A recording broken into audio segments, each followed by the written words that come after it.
I would like to see our president get us out of the war, because the war is a total catastrophe. I would like to see President Bush get us out of Iraq, which is a total mess, a total catastrophe, and it's not going to get any better. It's only going to get worse. It's a mess. Let's critique Bush as a CEO. Okay, right now, you're brought in as a consultant. He is the CEO of the largest corporation in the world, America. Let's kind of dissect him as a CEO. Tell me where he's gone wrong as a CEO. Tell me where he's gone right as a CEO. Well, I don't think he surrounds himself with good people. If you look at his people, Rumsfeld is a total disaster. The war that he's gotten us into is, if you look at Saddam Hussein, he killed terrorists. I'm not saying he was an angel, but this guy killed terrorists. Now Iraq is a breeding ground for terrorists. That's where everybody goes to learn all of the problems. Iran's not looking over their shoulder. And we have North Korea. We have all these problems, and we're boggled down in Iraq over a war where they have, M1 rifles all pointed at our people. But they never had weapons of mass destruction. I say this, he has been not good on the war. Okay, well, I want to go back to the CEO. So doesn't surround himself with good people. Rumsfeld disaster. Condoleezza Rice is a very nice woman. Okay. But when she walks in, she hasn't solved any problems. She hasn't solved any problems. When she gets off a plane, she goes to a meeting, she leaves, and nothing happens. Do you think that's good? No. Okay. Surrounding yourself by wrong people, not being nimble at changing courses.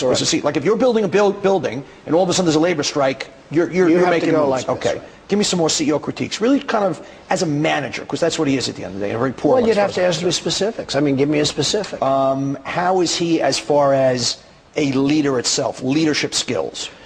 Well, the country is not exactly behind him. We don't have a country that's, thrilled with his leadership. I've never seen such divisiveness. I have a friend who's a very great politician, very well-known politician, and he's been in Congress for years. And he said, I've never seen it. We've always been friends. He's a Democrat. He goes out with the Republicans for years and years. He said, now there's hatred. There's hatred. In other words, they could argue on the floor and then... Internal and, of course, around the world. Donnie, they could argue on the floor and then go out and they could have dinner together. He said the level of hatred between all of these people is so incredible. He's never seen it anymore, where you can't even talk. And if you speak to somebody who's a Republican, it's like, it's just unbelievable. So, lesson number 3, a good CEO forms consensus. Complete disaster there. A total disaster there. Having a plan. I've never seen a country with so much hate as we have. I'll tell you the other thing. The rest of the world hates us. Well, after the World Trade Center catastrophe, for the first time ever, the world wanted to help us. It's the first time. First time we needed help. But for the first time, we could have been the most popular nation ever, and we blew the opportunity. Great CEO. Blew the opportunity. Great CEO has a plan. Excuse me, the world hates us. You go to England. I mean, that poor guy, he's gone because he followed Bush. But you go to England, the English hate us. A lot of us come from England. We come from these different countries. Other countries hate the Americans. There was no reason for that. We could have had it be just the opposite. Okay, I want to ask you, I asked, because my theory is the greatest business mind should be running the world. I asked Ted Turner this question, he didn't have an answer. So I'm going to ask you, businessman right now, because everybody, even the Democrats are saying it's a mess, nobody has a plan. You are Mr. Ambassador, fix Iraq right now. Give me the 18-month plan. Well, what you have to do is get out of Iraq. You can do it nicely, you can do it slowly, no, that's vague. What do we do? I'm putting you in charge. Is it 90 days? Is it troops out tomorrow? Is it a year? Do we set up a different kind of... What happens? You're in charge. I would announce that we have been victorious in Iraq and all the troops are coming home. And let those people have their civil war.